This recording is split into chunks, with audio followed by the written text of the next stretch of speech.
Hey, this is Anney. And Samantha. And welcome to Stuff Mom Never Told You, a production of iHeartRadio.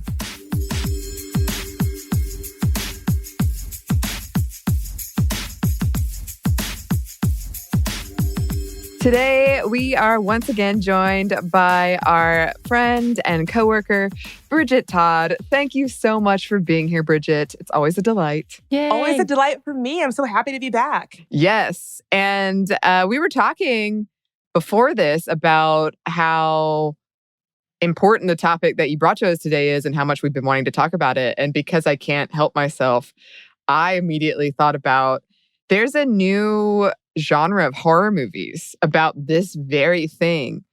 And I actually find them quite disturbing because there's a sense of the, because we're talking about online harassment today. And these horror movies has this sense of you can't control what happens on the internet and that there's this sinister force that is going to wreck your life and no one takes you seriously, which is how a lot of horror movies do go, especially when you're talking about women of raising the alarm. There's a problem here and people are like, I don't see the problem or get over it. Right. But Yeah. that was one of the first things when you sent this topic to us. And that was where my brain went. It's like, oh yeah, I've seen these horror movies and they actually legitimately freaked me out. Well, I saw that movie Friended, or wait, maybe it's called Unfriended. Yeah, Unfriended. It's Unfriended. Where it's nefarious stuff happening on the computer, on the internet, and you cannot control or escape it. That movie scared the crap out of me. Right. It's funny that you bring this up because it is a really interesting parallel that I've never thought about before. Sort of how these horror movies really capitalize on this phenomena that a lot of women online experience, where it's something bad is happening online and no one is taking me seriously. And it can really get out of control. I hadn't sort of thought about how films have really captured that. Yeah, and I was thinking on the ones that I've seen, which admittedly is only, a handful, maybe 10. I love horror movies. And they are almost always, I can't think of an exception, a woman at the heart of it who just gets harassed and her entire life ruined and no one believes her. And will go to authorities or even go to, in some cases, maybe a professor or a mentor. And they're like, don't really believe you. That can't be that big of a problem. Get over it. And because as we've spoken about, horror is a great reflection of current societal fears. And so it's interesting to me that we do see more and more of those types of movies. But we're not actually talking about the horror movie aspect today. We're talking about real life instances of online harassment with women and marginalized communities. Yes? That's right. Although I do agree that movies and film do a great job of representing this, but it is a really scary topic. It's great fodder for a horror movie. We have seen this wave of women facing harassment online for just doing their jobs in some cases, like journalists, or just for existing online at all. And I want to be very clear that I don't want to scare anyone. This is can be kind of a heavy topic. Hopefully it won't be too heavy during this conversation. But, it is a reality. And so I think that as women, as queer folks, as trans folks, as marginalized people, the internet is rightfully our domain, right? That's the main thing that I want to drive home. We have been so instrumental in setting up the internet as it exists today. So it is our domain, and it's our right then to show up or not show up online however we please. And so I think that all of us should show up as our full, colorful, wonderful selves online, but we should still acknowledge some of the risks that it involves and some practical steps that we can take to keep ourselves safe online while we're saying all the things that we want to say and showing up in the ways that we want to show up. And so it can be tough because, let's keep it real, nobody likes talking about harassment. When I was doing research on this, almost every woman I spoke to was like, oh, I don't really like talking about it because people think you're a whiner. People are like, oh, you're taking it too seriously. Oh, what a baby, grow up. But that silence, that kind of expectation that we just suck it up and deal with it and not speak up about it is meaning that we're all kind of suffering in silence alone. And so as much as it's a drag to talk about, we should definitely be talking about it. Yeah. And I think when we've talked about, like, I know this is a bigger conversation for a separate episode, but when people, shout that First Amendment thing, and I always remember this argument I read that, well, imagine that you're somebody trying to speak and there's 1,000 other voices yelling at you, trying to shut you up. And then what we're silencing people, as you said. And just the idea that, as you've said many times, Bridget, when you've been on here, that the internet is real life. Like, this is not just something that you can dismiss or suck it up and get over it. It impacts your everyday, and it can be very hurtful and very scary. And recently, we've seen some pretty high-profile cases of women being forced off social media. Exactly. I mean, that's exactly what we saw with Chrissy Teigen. Chrissy Teigen, she left Twitter in March. She said that the platform no longer served her positively. And this was a big deal for a few reasons. First of all, Chrissy Teigen, people used to call her like the mayor of Twitter. She was such a prolific user. If you use Twitter, you definitely probably saw her viral tweet. She was very funny. And she also was pretty embedded in Twitter, Twitter as a company. She spoke at one of their company events. She was pretty buddy-buddy with them. And so the fact that she was this powerful power user who was so prolific on the platform, and that she didn't feel like the platform, really served her positively, really indicates the scope of the problem, right? This is probably their most high-profile VIP user, and that user was not able to have a positive experience on the platform and had to leave that platform. For me, that really indicates that something is broken with your platform. And to be clear, the kind of harassment that she was facing, it's not just people being like, oh, I don't like your cookbook, or, oh, this joke's not funny. It was pretty intense. She had QAnon followers constantly connecting her to baseless allegations of child abuse, as they do. And this is especially awful considering that she was publicly dealing with a miscarriage that she talked about on Twitter. So pretty abhorrent behavior, and I think there is a pretty big difference between criticism of someone who's a public figure or a celebrity and the kind of harassment that she faces that, frankly, nobody deserves. Right. I know there was a definite back and forth of the damned if you do, damned if you don't with her, whether it's because she did want to share the tragedies she went through as a way of saying you're not the only one, and showing her heartbreak and being very honest, to being too public. That's being too public, or she's doing this for sympathy, garnering sympathy, versus, you're not saying enough. It was such a weird back and forth of damned if she did, damned if she didn't. And it's also kind of the same difference that there were other people in here that were being, I guess the best word, they were sicking people onto other people. And it's amazing. I know just like the journalist who was the intern who did her first article. And it really just was, we investigated this, myself and 2 other reporters investigated this. Here's the article. I'm so proud, to someone going after her and making her a target, to the amount of harassment that she went through. And she wasn't even saying anything on Twitter, but the amount of vitriol and harassment she got was unreal. To be honest with you, that specific incident was what prompted me to do an episode of my own podcast, There Are No Girls on the Internet, about harassment. So the person that you're talking about, Brenna Smith, she's an intern at the USA Today. She tweeted that she had her first byline on a story about how defendants in the Capitol insurrection were using all of these sort of like backdoor approaches to crowdfund for their defense. And it was a fairly standard piece. It was not an opinion piece or an op-ed. It was a standard reported piece about what's happening. It was a co-byline, her and another woman reporter whose name escapes me, and then a white male reporter, Will Careless. And so she tweeted so happy about her first byline as an intern. And I think it was Glenn Greenwald who retweeted it to his millions of followers to basically say that she should be ashamed of herself, just a really mean tweet. And to be clear, if he had a problem with that article, there is a way to talk about the problems that you have with a piece that a journalist writes in a way that is not harassment. It's so different to retweet an intern, the power imbalance alone there, I think, is worth noting. It's so different to amplify your really harsh personal swipe at somebody who really doesn't have a lot of power. And when I saw that, it kind of broke my heart because I remember what it was like to be an intern. I remember what it was like to feel like you didn't know what you were doing and to have people not take you seriously. And that would have broken me. And in her credit, I was so happy to see so many reporters, including folks like Ronan Farrow, supporting her and being like, great job, like, good work, welcome to the journalism club.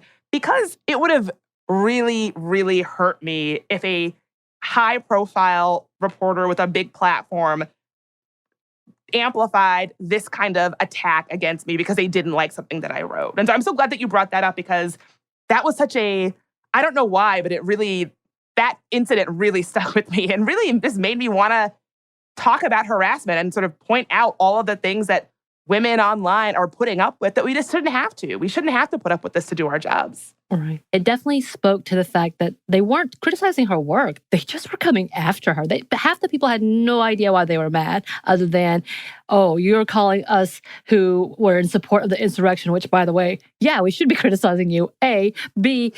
In something bad. And you said we're doing something bad. And all she really did was investigative journalism where they went down like different money trails to see what was happening. End of story. And then they were harassing her looks, harassing just her being a woman, being around. The amount of just hate and anger that came onto her, which made no sense because it was not of any critique to her work. It literally was just, I don't like you. You're an awful person. Of course, we're saying this nicely as what was on there because we know this whole range of harassment that happens, especially when it comes to the threats and the death threats that happen for people who are just doing their job. And essentially her doing her first piece, really being proud of the fact that she got something out there and doing something that was investigative, which seemed fairly straightforward as a piece. Like, it's just unbelievable. Yeah, it was really upsetting to see. And she's not alone, unfortunately. According to a survey from the United Nations Educational, Scientific, and Cultural Organization, 73% of women journalists that they surveyed say they have experienced online violence in the course of their work. And then it goes even further because 20% of those women journalists who participated in this survey say they have been attacked offline in connection with online violence targeting them. So absolutely right. I am so sad to report that what happened with her is not an isolated experience, and that for so many women journalists, that online harassment, that wave of online hate is then connected to offline real-world attacks or offline threats. And so it really is something that is not just happening online, even though it's very tempting to think that. It is something that has a real-world impact, both in the kind of silencing that Anney was talking about earlier, and in the fact that this is like people showing up at your house, people calling your parents, things that are very, very much happening in your real world. Mm-hmm.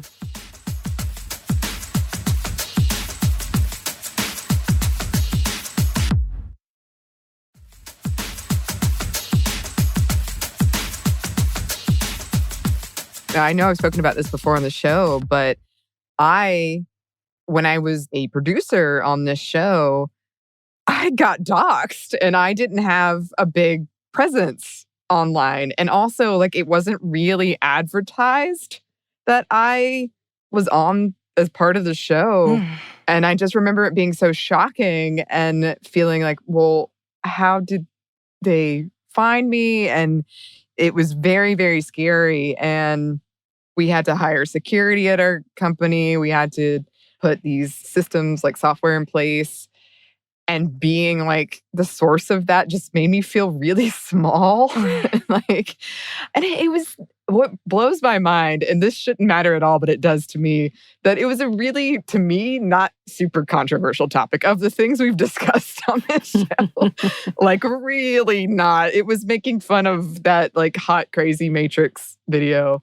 And just that the whole idea of you don't even have to be somebody that's like famous or has a big following for this to happen to you, which is very frightening. I don't know, Bridget, if you want to speak about, have you experienced any harassment online? Yeah, I mean, I first of all, I'm so sorry to hear what you went through, and I'm sorry to hear that it sounds like it was a really isolating experience. I think that's the hallmark of so many folks that I talk to who have experienced that. I've gotten my fair share of like sexist, gross, racist responses. I once had a situation, I guess I would say this.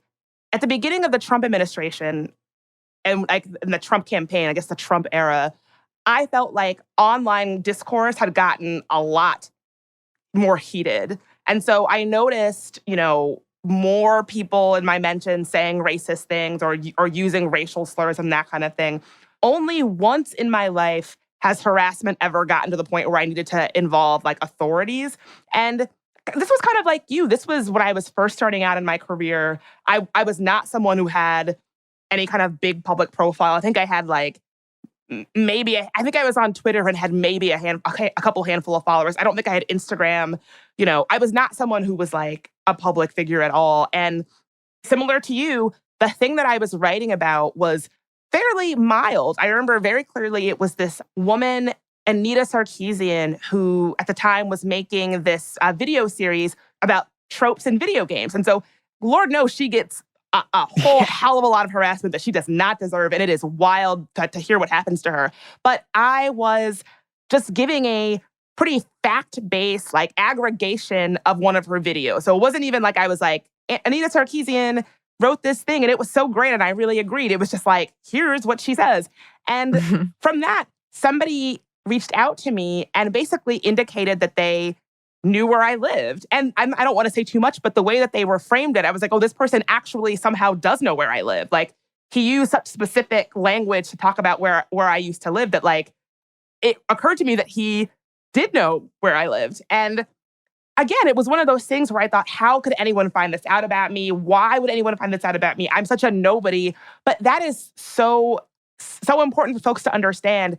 You don't have to be Chrissy Teigen or a high-profile journalist or someone who talks a lot on social media or has a big following for someone to just decide that they want to harass you. And that's why it's so important to do what we can to make it harder for folks who would like to weaponize any kind of information that's out there about you to do that, because it can happen. You don't have to be high profile for this to happen to you. It can really happen to anybody. Yes. And it's so upsetting going back to that like silencing thing and just, I know I've said before about how I stopped online gaming because of this very thing. And just those fears of, well, I guess it's safer if I don't say anything at all, which is the worst. So do you have some steps people can take to hopefully prevent this, at least a little bit? Absolutely. So I have to give a shout out to journalist Liz Lenz for this helpful list. She was a guest on my podcast earlier this week. She really kind of gave me a little crash course in how we can prevent information from being weaponized against us by online harassers. And so I want to thank her so much for providing this. She's from the Midwest. She calls herself a practical Midwest mom. And so these are just some practical tips that we can all use.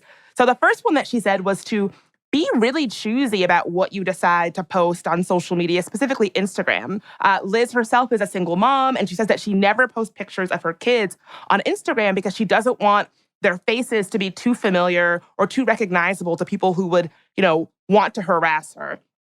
And like, just in general with Instagram, you would be surprised what kind of things can be sort of like taken out of context, what kind of images can be taken out of context to smear you or harass you. And so I know that kind of sucks. It's something that I do as well. Like people always say like, oh, Bridget, like, are you in a relationship? What's your family like? Because I rarely, if ever, post things about my romantic life, my personal life on social media, precisely because of that, and it does suck. It sucks to feel like you have to be a little bit guarded about what you share on social media because you don't want people to use it to weaponize you. Like I see all my friends posting their Valentine's posts of them and their boo, and it's like, I don't do that. But Liz suggests if this is something that like really bums you out, if you're like, man, I really want to be able to share whatever I want to share, you could consider having a private Instagram account, what the kids sometimes call a Finsta, just for your approved friends and family, and then a separate public Instagram account where you're a little bit more guarded. And so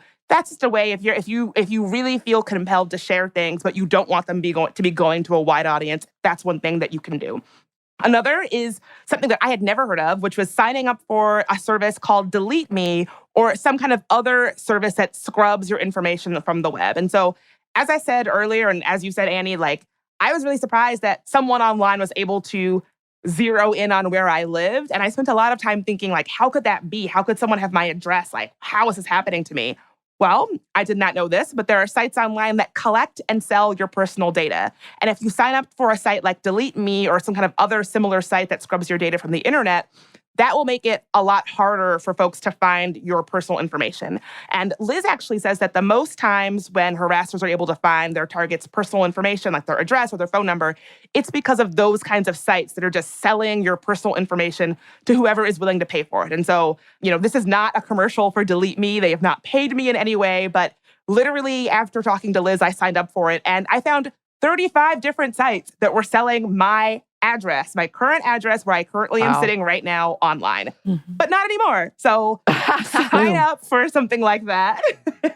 Boom. Yeah, it doesn't help that things like the Facebook hack happened and sold 500 million people's information either. Exactly. It's like when you put it in that context, there are so many bad actors out there making money off of our information, our data, right? Like when you think about it, it really is the full picture is terrifying. Yeah. Another thing that she suggests, which is I also do, is deleting your tweets. Harassers love to take things that you've posted against you. So she recommends that everybody be deleting their tweets regularly. And again, it sucks to do this. I have had to delete some tweets I was like very proud of, or like jokes I thought were particularly funny, even though I'm sure only I loved them. But in the long run, it's so much safer. Because think about every joke that you've ever made on Twitter that didn't land, or everything you've ever tweeted after a few glasses of wine.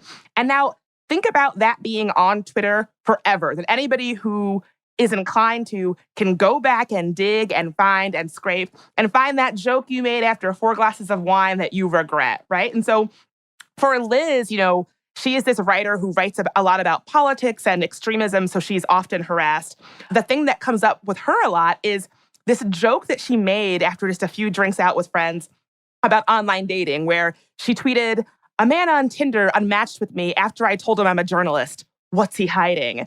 And so obviously that's just a joke, right? It's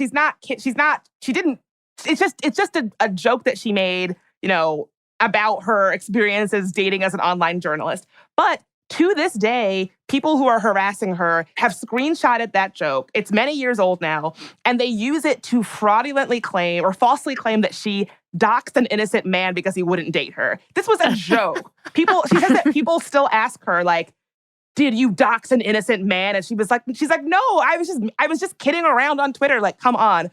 And so, wow. Yeah, it really just goes to show how people can take whatever you have to say really wildly out of context and use it to harass you. All right. Or if you remember Matt Gaetz. Yes. Maybe evidence. Yes, absolutely. Too soon? Okay, keep going.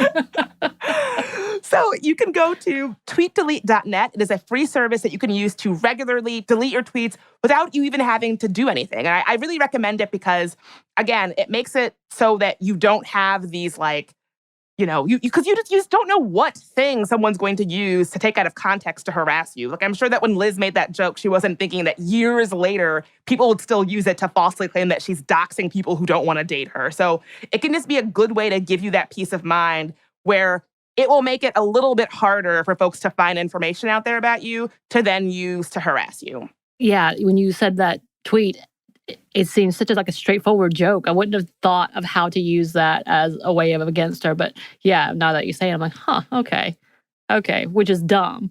Because in my head, it was obviously a joke, but wow. And yeah, we've definitely talked about Delete Me because when we did a couple of episodes, including about incels, we were so sure. We were holding our breath and going back and forth about what we were going to say, about how we were going to say it, and whether or not we were going to be attacked. My partner at that time was like, "Please don't do this. Please don't do this. You're going to get doxxed. They're going to get you." And we did. We had that conversation of, okay, we're going to do Delete Me just in case. We need to check and see. And of course, I think we've got a pretty great audience and fam who know us enough to not use that as how we're going to show people who they are, essentially, I guess is the best way to say it. So we haven't gotten any backlash, but that definitely was a concern. And I hate that has to be a concern for us to even just talk about anything. We didn't even say anything necessarily bad other than what it was and what he has Yeah. done and how it's impacted women. But that alone seems to be offensive in the nature of you're calling us out somehow. Right. Yeah. I mean, oh God, do I identify with what you just said. Even in this episode that I did about online harassment with Liz last week, I didn't tweet about that episode. It's the only episode I didn't personally tweet about because of what you just said. I don't advocate anybody living in fear. And so I want to be very clear that I hope I'm not making it seem like, oh, this is so scary. But it is hard. And it sucks to have to be that mindful. It sucks to have that, Sam, as a podcaster, you have to have a conversation with your partner about what you can and can't say and what you should and shouldn't say and how to keep yourself safe if you say X, Y, Z, just to do your job as a podcaster. Right. And I find myself always equivocating and being like, well, it's not even like I said anything. It's not like I did something bad, like express an opinion. Like it was just a fact-based account. And even that just seems like such a like, it just really makes me feel as if I've internalized that I need to really watch what I say. And that if I'm going to be talking about a handful of subjects like incels or harassment, I need to make sure that I am not expressing my opinions, that I am just stating verifiable facts and blah, blah, blah. In the back of my mind, I'm always thinking, well, I don't want to say the wrong thing. I don't want to get on the radar of the wrong people. And that's just, it just sucks that this is how we have to exist. Right. I mean, shoot, this could be a whole other episode of how this is making it a backtrack for women who have finally come on board being able to be confident in their jobs and being able to be confident in what they're doing. And now it's not so much that we are being mansplained or, talked down. It's so much more that we are afraid, physically afraid of what the backlash will be, even if it is just a factual conversation that we're trying to have. But because we are women or we identify as women, we may be targets. End of story. Whether it's because some man really takes it personally that we say this and this and this, the A, B, C, and D. Whether it's, hey, this group is really, really, not great for women. They treat women not so nicely, stuff like that. White supremacy is not a great thing. What? How dare you? Stuff like that, where it seems obvious in this day and age, but we've kind of backtracked in living in fear for our safety once again, just by saying something, as where, many of men right now are talking about cancel culture, whether it's because of the hashtag Me Too or all of these things, or saying some stupid stuff, saying racist things and saying, oh, I'm being canceled. That's their biggest fear half the time, where women are truly being threatened with rape and death. And it's a whole different level of, okay, how do we combat this? Yeah, it is terrifying. I mean, it kind of reminds me of that joke where men are afraid when their date is going to be unattractive. Women are afraid their date's going to kill them, right? And again, I want to be very clear. There's a difference between legitimate criticism and response and all of that. But when a man puts his opinions out there, people don't respond by calling them a whore or, a slur or saying they're going to be raped or that they're going to kill their kids. It's so different. And I think that you hit the nail on the head, Sam, in that we talk so much about cancel culture and things like that. We need to make room to talk about, what happens when women and other marginalized people are pushed from these platforms because of this kind of harassment and even just the threat of it. What happens when, prolific gamers like Anney just stop playing games online because of the harassment, right? Like, that is also a form of silencing. That is also a speech issue. And yet, when we talk about these things, the conversations around like cancel culture and that kind of thing just dominate the conversation. And we don't see the ways that an entire generation of women, people of color, and marginalized voices have been silenced and pushed off of their platforms because of harassment. And that is also something we should be talking about. Amen. Amen.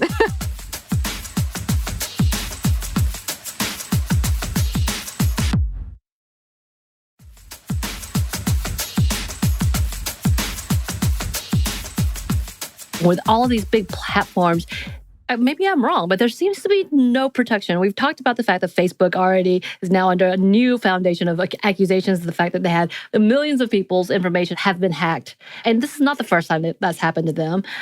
We know that Twitter is on a constant battle between, hey, are you going to stop this level of harassment? What are you going to do? As well as when we talked about Twitch, what have they been doing for women gamers who are being constantly harassed?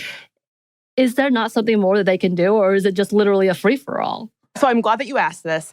There is so much they can be doing. The question is, do they want to do it? I think especially with Facebook, part of my day job involves trying to hold Facebook accountable. There is so much they can be doing. The question is, do they want to be doing it, right? And speaking of the Chrissy Teigen thing, Chrissy Teigen made it very clear. She was like, I don't blame Twitter for me having to leave the platform.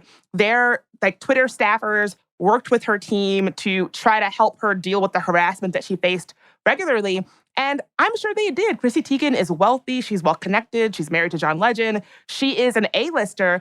And it doesn't surprise me that Twitter was very helpful in trying to help her handle this. But here's my thing. You shouldn't have to be Chrissy Teigen to get a tech platform to make it so that you can use their platform without facing this kind of intense harassment, right? A similar thing happened with Leslie Jones, who used to be on SNL and was in the reboot of Ghostbusters. The kind of racist, sexist, disgusting, targeted harassment that she got, she eventually left Twitter. She deleted her Twitter account. And again, she was another prolific user. And Jack Dorsey, the head of Twitter, personally intervened to bring her back to the platform, which I thought was great. But again, you shouldn't have to be famous to get these big platforms to do something. And bear in mind that a lot of the people who work for these platforms, they make so much money. These platforms have so much money. I refuse to believe that there is nothing they can do. But oftentimes it feels like we are just left alone to, delete me and be super careful about what we say and how we say it to protect ourselves in absence of their leadership. It is a total lack of leadership on their part. And we're all just left kind of picking up the pieces, and it's horrible. Right. And it seems like it's growing companies like Delete Me and like the Twitter site. They're getting money to do something that shouldn't be a concern to begin with, to be a part of these social media platforms. And then I guess another question just out of sites like Clubhouse, which is a whole new format now coming back through. I guess it's kind of a resurgence from the old platforms of social media, however you want to say it. But what does securing ourselves look like before we even jump into those types of platforms? Well, with Clubhouse, that's a really good question. A lot of folks are interested in it. I would say the number one thing to remember about Clubhouse is even though the app really goes out of its way to be like, don't record conversations, your conversations are being recorded. Right. That's just point blank, end of sentence. And so just know that whatever you say on Clubhouse, someone is probably recording it somewhere. And I think that's something that I've seen with Clubhouse. I think and so for folks who don't know, Clubhouse is this, I think it's still an invite-only social media app that is audio and conversation-based. So basically, you join a room and it's just people's voices in real time. And one of their big rules is no recording, even though it does get recorded.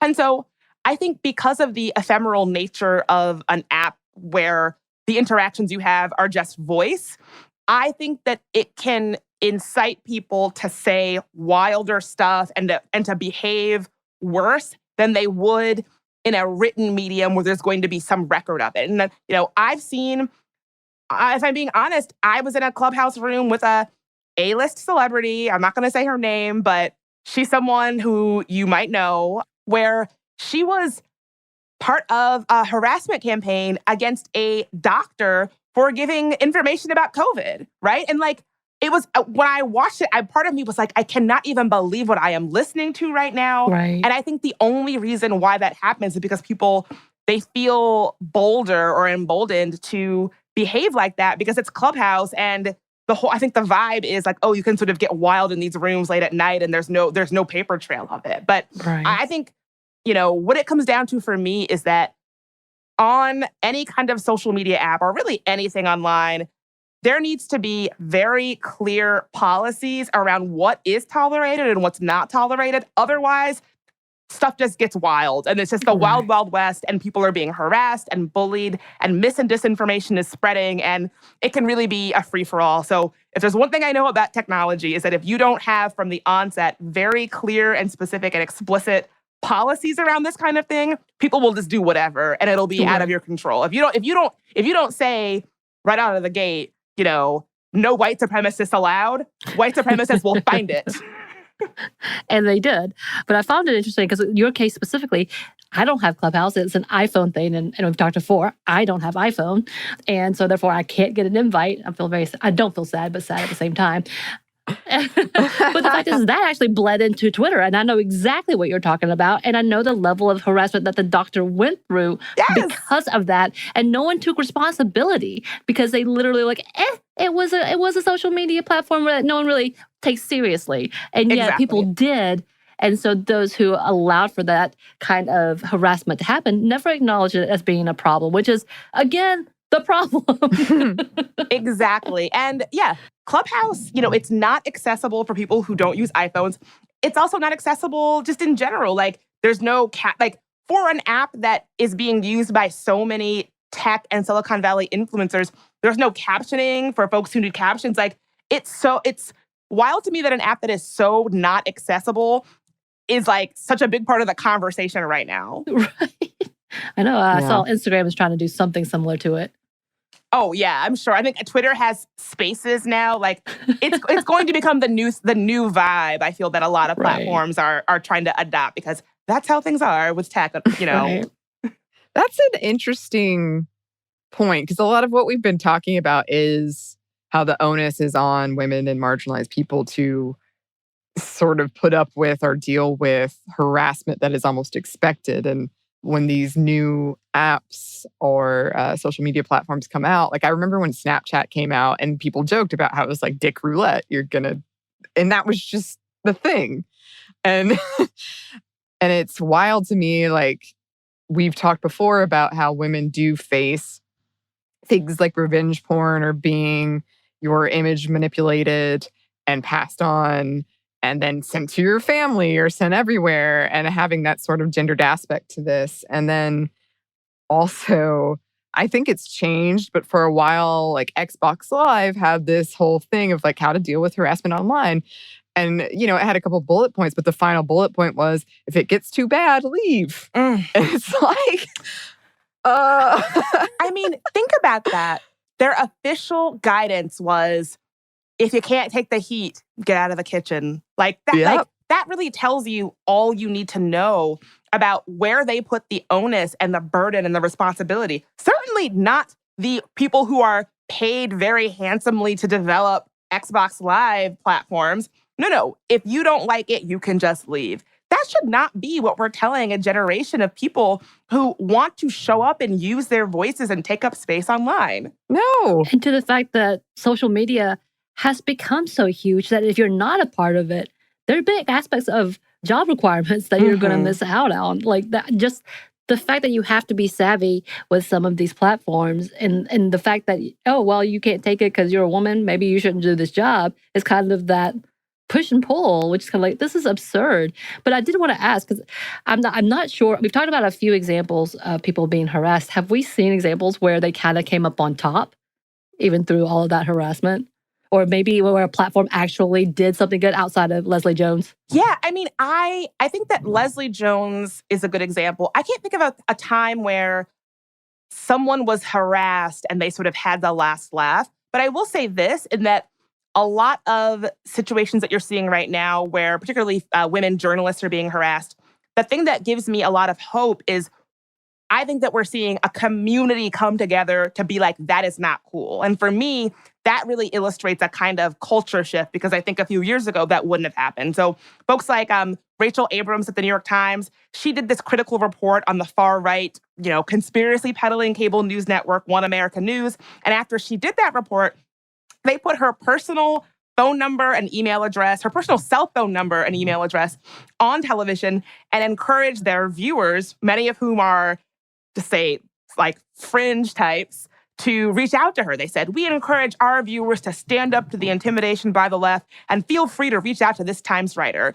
Now, I think if that had happened a couple of years ago, and the Times was getting lots and lots of angry calls about this report, it wouldn't be shocking to me if the Times fired her, suspended her, or just did nothing, let her deal with this on her own.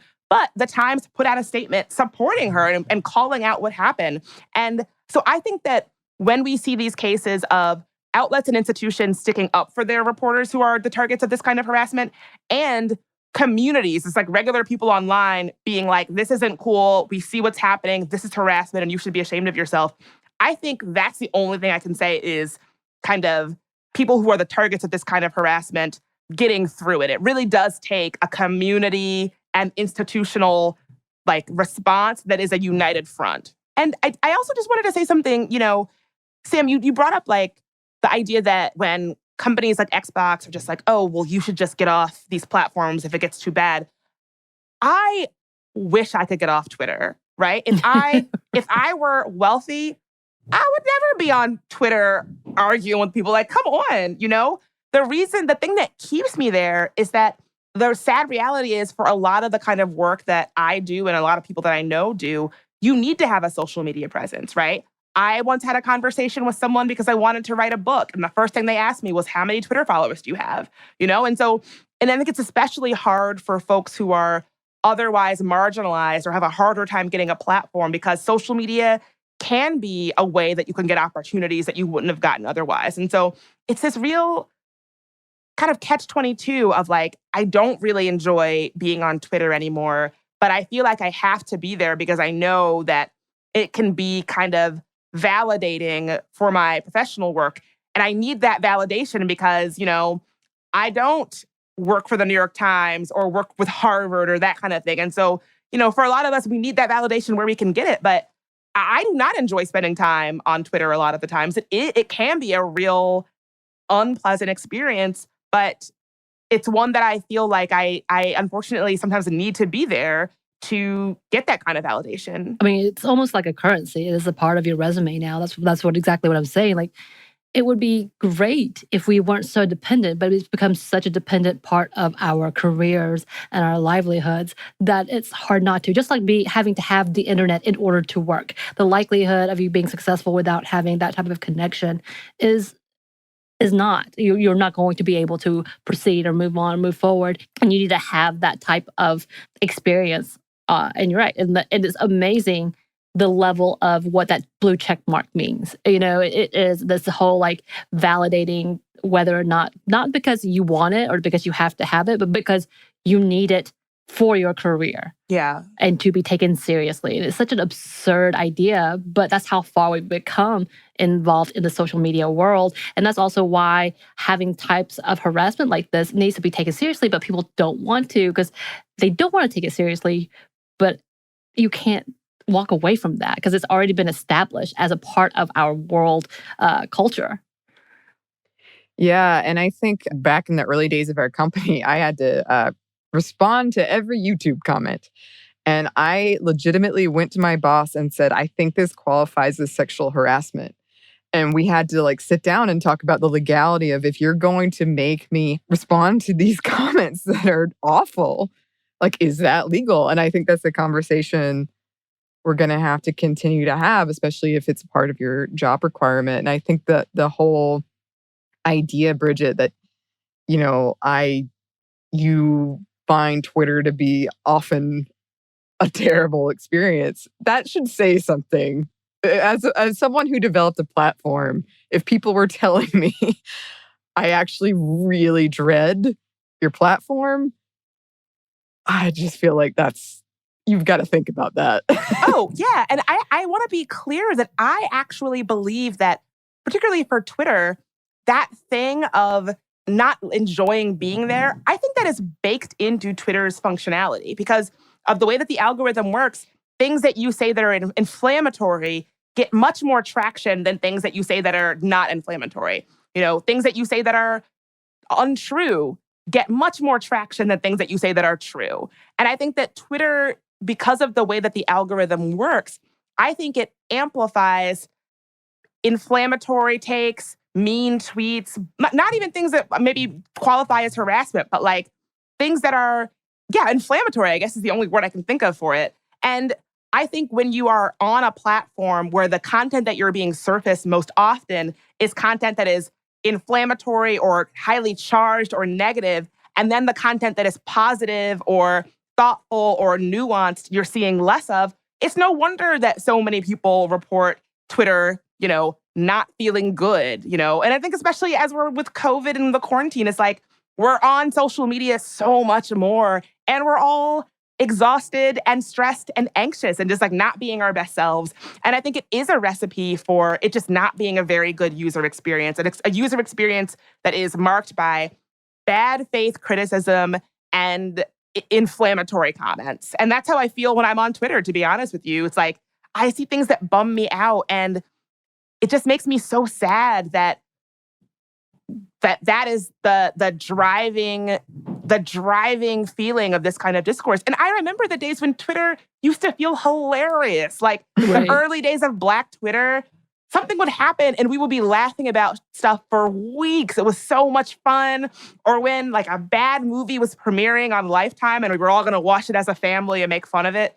We used to have a blast. And I feel like those days are gone and they have been replaced with conversations that are tedious at best and like really harmful at worst. Agreed. I miss the days where I just watch a mascot who fell over and can't get back up. Yes. Don't we all? Well, I know we've covered some ground in this one, but I know there were some other examples you brought of like high profile examples of online harassment. Do you want to talk about those? There's two I want to mention. The Washington Post's Sung-Min Kim. So during the Senate confirmation hearing for Neera Tanden was tapped by the Biden administration to lead the Office of Budget and Management. Tanden's harsh, critical tweets were cited as the reason why some Republican senators would not vote to confirm her. Now, this is its own complicated gender story on its own, but like that's a topic for another episode. But Sung-Min Kim, who is this journalist, she was interviewing Senator Lisa Murkowski about Tanden's tweets, and Senator Murkowski said that she had not seen them. And so she, on her cell phone, showed Senator Murkowski some of these tweets to get her comment.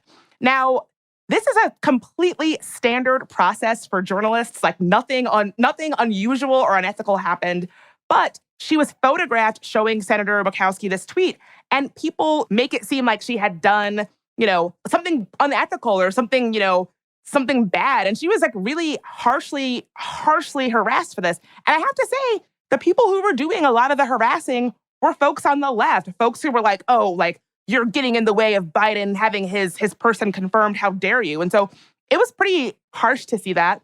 And I also want to make sure that it's clear that, this journalist, she's Asian American. And we know that women of color, it's harder for us when we face online harassment. According to an Amnesty International report, Black women were most at risk, with the study determining that we're 84% more likely than white women to experience abuse on Twitter. Latinx women were 81% more likely, and Asian women were 70% more likely. And so this stuff is always worse when you're marginalized. Like, I felt so bad seeing this person just being harassed in this very harsh, charged way just for doing her job, And I also wanted to point out the New York Times' Taylor Lorenz, who Sam, I think, mentioned earlier. That's a situation where it's just something where it's like, if it was happening to me, I don't even know what I would be doing. I would be so hurt. For International Women's Day back in March, Taylor Lorenz tweeted, "For International Women's Day, please consider supporting women enduring online harassment. It's not an exaggeration to say harassment and smear campaigns that I have faced over the past year have destroyed my life. No one should have to go through this." And I bet you can guess what happened next. Fox News' Tucker Carlson used his huge platform of 4.33 million viewers, literally the highest rated U.S. cable news TV program in history. He spent 2 full nights just making fun of her. It wasn't even a news story. She didn't even report anything. She was just said, this is my experience as a woman who has faced online harassment, stick up for women for International Women's Day. Just that one tweet. He did 2 back-to-back nights with segments just making fun of her for, as he put it, pretending to be oppressed, right? And so the fact that he used such a massive platform just to crap on a woman for talking about her experiences dealing with harassment, I think it just goes to show that when we talk about these things, people really don't like it. And it really, we need to change that. We need to make it so that when we talk about our experiences online and speak up about them, we're not attacked further, that we're listened to and supported, you know? And I think that's kind of the ultimate point that I want to make in this episode, I guess, is that online harassment is very real. If it impacts you or hurts you or otherwise makes you feel like you are not able to show up as your full best self, that is a completely valid way to feel. And you shouldn't let people make you feel like you're being a baby or that you're whining or that you should just turn off the computer or just log off. You know, if it gets to you, you know, it is harmful, it is silencing, and it's something that none of us should be dealing with. And I just want to make that very clear, that the kind of things that these women are going through is just not acceptable. Right. And yeah, it was incredible just to see the responses. It made no sense. I was really like, who is this? Was she a stand-up comedian? Right before I knew what was going on, I was like, did she say something as a stand-up comedian? Because, you know, that's usually kind of the level that people will go after. So that you said something offensive in a joke. That's what I was like, maybe she did that. And just realizing all she said was, be nice. Yeah. And that was enough to elicit all of this hate, just because I was just kind of dumbfounded in that sense of, because she's a notable person, meaning she has some kind of platform. She's a journalist. And all she said was, I've gone through some bad things. Not even talking about anything specific.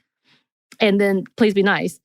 And that's and that brought the ire of one very angry white man who apparently is just angry about women, period, and marginalized people, period. I mean, we see how dangerous it is when white men get angry. And this is a great example. 2 nights. Yeah. And mind you, this was 2 nights where big news was happening, you know, so many other huge things are happening in the world. And you're going to spend 2 nights talking about a journalist who tweeted about her experience and telling people to be nice? Like, really? Yeah. Right. Mm-hmm. And I have to give it to her, like her willing to back other women who are going through things, especially journalists, including, you know, rallying behind Brennan Smith. It was beautiful. I'd love to see when things do show, because when she did that, those who realize what is happening are going to fight even harder. And that's what I don't think he knew what was going to happen, was that you kind of gave her credibility as a journalist in itself. End of story. No matter what, you gave her enough credibility to the rest of us who know what he is doing, that she is a fierce individual to be afraid of for him. Obviously, he's fearing something here. And I love seeing that she was rallying behind Smith and being like, hey, I got your back. Yes. I mean, that's sort of the obviously, I hate seeing people being harassed in this way, but that's been the sort of silver lining, is seeing women come out and just go hard for other women. You know, women lifting as they climb and be like, listen, girl, I've been harassed. I see you're going through it. I support you. And that is really, I think, it's just been beautiful to see. You know, there is nothing like the power of women being in community with each other. When we come together in support of each other, and when we're pissed the off also, we can take on the Tucker Carlsons of the world, the people who have these huge platforms and all this institutional power. The power of women being in community with each other is a powerful, powerful, special thing. And it has been very endearing to witness that in real time. Yeah. Yeah, very, very much so. Thank you so much, Bridget, as always, for being here. You always bring such great conversation. Where can the good listeners find you? Well, again, I have to shout out Liz Lenz, who is an amazing journalist who really helped me put together all of my ideas for this episode. If you want to hear from Liz herself, you can check out the most recent episode of my podcast, There Are No Girls on the Internet, on this very network. And yeah, subscribe. We would love to have you. And you can find me on Instagram at Bridget Marie in DC, and on Twitter at Bridget Marie. I know I just said I hate being on Twitter, and you should still follow me. Yes. Yeah. Yes. Provide support and, I guess, gifts of mascots falling over. Yes. Is that what we like? I miss those. Mine's been deleted. I actually had one saved and it got deleted. I was very sad about this. I was like, I just want to see it one more time. The struggle. I think we can help you with this. Okay. But yes, Bridget, I follow you, and I think you have some really great messages, and I always love seeing your perspective, because even though it is an awful, awful place to be, you put up some good resources. So thank you. Thank you. Yeah. One of my idols online, she says, when you are online, don't turn to the darkness, bring the light. So I always try to bring the light on social media. Right. Awesome. And listeners, if you would like to email us, you can. Our email is stuffmedia@momstuff@iheartmedia.com. You can find us on Twitter @momstuffpodcast or on Instagram @Stuff Mom Never Told You. Thanks as always to our super producer, Christina. Thank you. And thanks to you for listening. Stuff Mom Never Told You is a production of iHeartRadio. For more podcasts from iHeartRadio, visit the iHeartRadio app, Apple Podcasts, or wherever you listen to your favorite shows.